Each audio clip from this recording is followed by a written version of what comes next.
Hello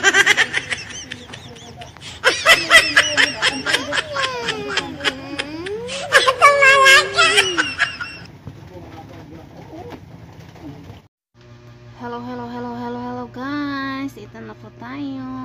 Ito po ay si Fangyaw TV at magtitindahan po tayo ngayon.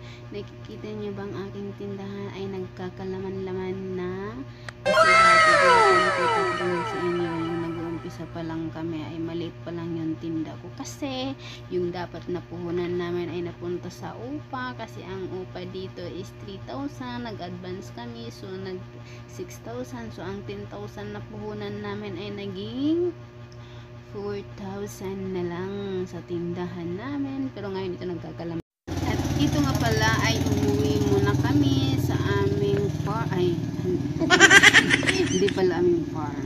Nandito pala yung magulang namin sa farm. Kasi nga, gusto nila dito sa farm. Marami daw nagagawa. Kasi sa kalsada wala silang nagagawa. Masakit lang daw yung mga tuhod nila sa kakaupo. So, nandito sila sa farm para may naman yung soft drinks namin na medyo mabili dito, yung maliit lang kasi yan naman talaga dito ang mabili, yung maliliit lang na soft drinks. At ito naman, nagluluto ako ng turon, yung aking best asset sa aking tindahan, yung turon. Dito kasi ako nung una guys, nung una dyan ako kumikita, pero sa ngayon kasi marami nagtitinda ng snack kaya walay na mahina na yung turon ko, kaya naisipan ko na umistop muna ako dyan kasi nagsasayang lang ako ng gas dyan kasi minsan hindi na uubos yung turon ko. Kaya sa ngayon nag-iisip ako kung anong pwede ko ipalit sa aking tinda na yan kasi nga matumal na, tapos magsasayang lang ako ng gas. So diba, magsasaya lang tayo dyan ng puhunan. So nag-iisip ako kung anong pwede kong ipalit dyan, yung hindi siya mag-expired o kaya kahit hindi mabili ngayon, bukas may bibinda ko pa rin kasi yung turon pag yan hindi na ubos bukas, hindi na siya masarap at saka yung balat niya ay hindi na crunchy. Tapos pag ininit mo, mahalaga naman ang customer na hindi na siya okay. So ang gagawin ko dyan is i-stop ko muna yan. So pag may pasukan na, baka sakali mabili-bili na, so ibabalik ko rin yan. At nandito naman tayo sa farm, pabalik-balik lang tayo sa ating farm. Hindi pala ating farm, nakiki-akin lang si Fangyaw TV, pero hindi akin yan. Okay, at hindi rin yan sa magulang ko, actually sa kapatid ko yan. Diba guys? Yung kapatid ko ang may-ari sa lupa na yan, yung kapatid ko na medyo nakakaangat-angat sa amin, siya ang may-ari ng lupa na yan. Pero ang nandyan, ang nagmamanage dyan is amin magulang. So nagpupunta kami dyan pag gusto namin magpahinga, gusto namin ng makalanghap ng sariwang hangin, at saka mag-apak-apak ng mga putik. Yun ang lapok guys.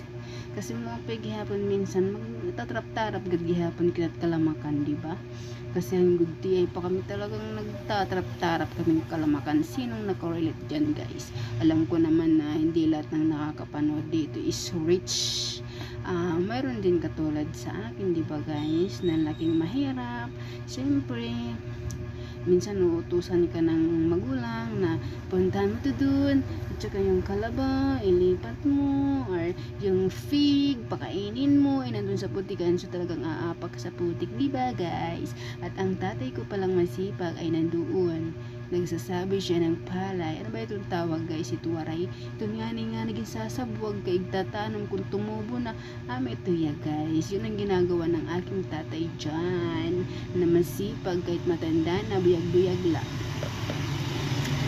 At ito yung mga manok na alaga ng aking nanay. Ang aking nanay din na beautiful.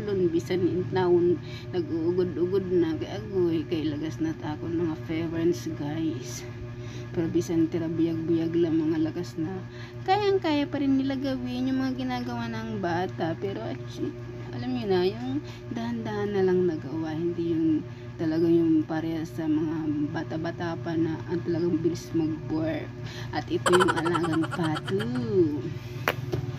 Alam niyo ba guys na masarap yung luto tong pato, lalo na pag adobo. Naalala ko pa nung maliit, hindi naman asin maliit, nag-iedad ako ng 15, nagluluto ang nanay ko dyan. Luto niya lang sa gata, masarap yan guys, lalo na pag tuyo, pinatuyong luto ng gata yung pato, ang sarap. Lagyan ng yung turmeric, kasi tawag it dulaw didi, hawaray is turmeric. Nung hindi ko pa alam yan, turmeric, parang pangit pa yan, turmeric, yung palang tawag sa dulaw, di ba guys? Ayan, may tubig na yung pala yan, kaya yung tatay ko dyan is nagsasabwag-sabwag, hinhumay, para pag tumubo, itatanim na naman. Kay katuran na yan nga di guys, katuran na, diri na yan nagugugtak.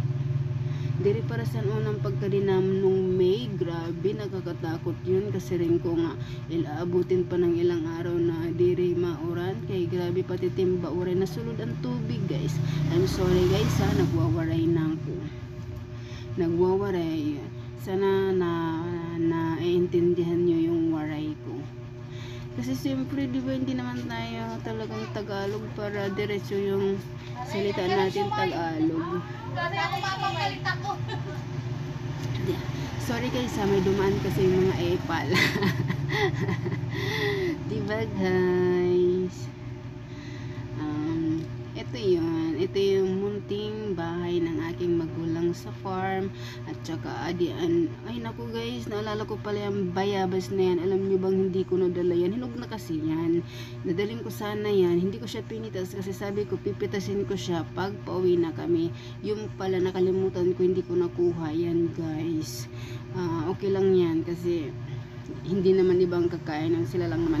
Tsaka yun, may maliit pa, tsaka madami pa yan dyan guys.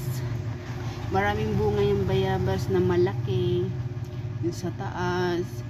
Yung malaki na yun, nag-iisa lang yun eh. Sabi ko hindi ko muna kukunin yan, kukunin ko na yan pag pauwi na kami. Yung pala nakalimutan, yung dadala ko yung pinya, di ko nadala ang bayabas. At ito naman yung aking pamangkin na nahihiya tumanap sa camera, pero yung pala nagti-tiktok yan, may sariling mundo yan sa TikTok niya. Hindi, tapos sa pagbibidyo ko laging nahihiya, pero yan pag siya lang nagti-tiktok yan guys, magaling sumayaw yan. Yan ang pamangkin kong beautiful, black beauty, pero beautiful yan. Yan kita nyo yan, tangos ng ilong guys, no, hindi katulad ng ilong ko.